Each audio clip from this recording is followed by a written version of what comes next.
Apakah kamu pernah merasa kehilangan orang yang paling kamu cintai? Nabi kita, Muhammad, adalah manusia yang paling ditempa oleh kehilangan. Mari kita telusuri jejak pilunya. Sebelum beliau lahir ke dunia, ayahnya, Abdullah, sudah wafat. Muhammad kecil terlahir, tanpa pernah tahu wajah ayahnya. Sejak napas pertama, beliau sudah yatim. Tak lama setelah lahir, ibunya tidak mampu menyusui. Muhammad kecil pun harus dipisahkan, dititipkan kepada Halimah Sa'diyah.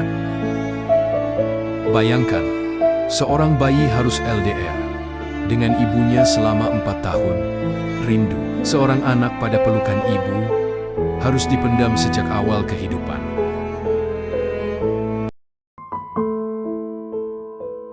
Ketika ibunya akhirnya menjemputnya kembali, hati Muhammad kecil penuh bahagia. Namun siapa sangka, penjemputan itu justru pertemuan terakhir. Dalam perjalanan pulang di Abuwa, Aminah jatuh sakit, lalu wafat. Di sanalah beliau dimakamkan. Muhammad kecil resmi menjadi yatim piatu di usia baru 6 tahun.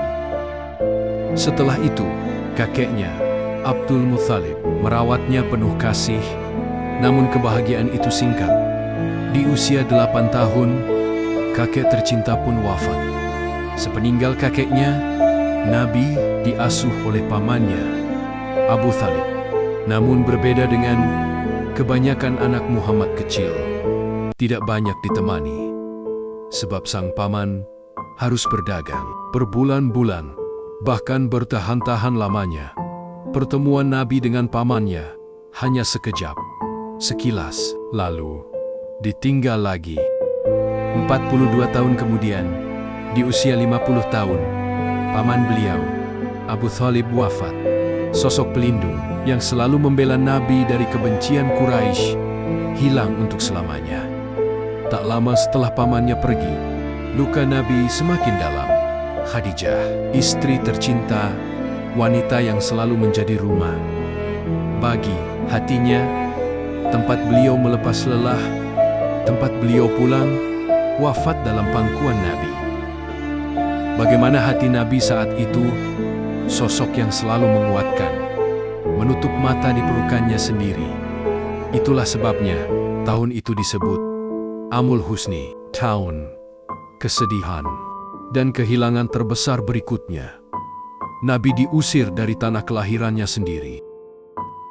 Mekah, kota yang dicintainya, tempat ia tumbuh, tempat kenangan masa kecilnya, harus ia tinggalkan dengan derayan air mata. Pada 53 tahun, beliau hijrah ke Madinah dengan hati yang patah, namun iman yang teguh. Kampung halaman hilang, tapi Allah tetap bersama.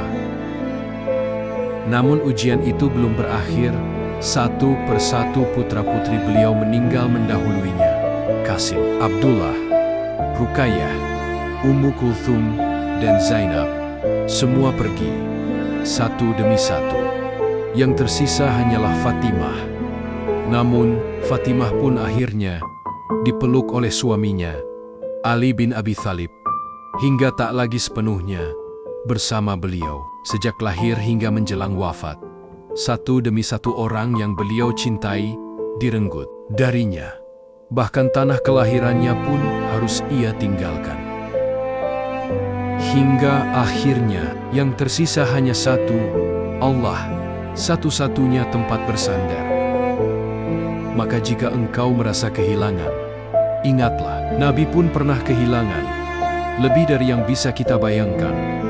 Namun dari setiap kehancuran itu, Allah mengajarkan bahwa cintanya adalah cinta yang tak pernah pergi.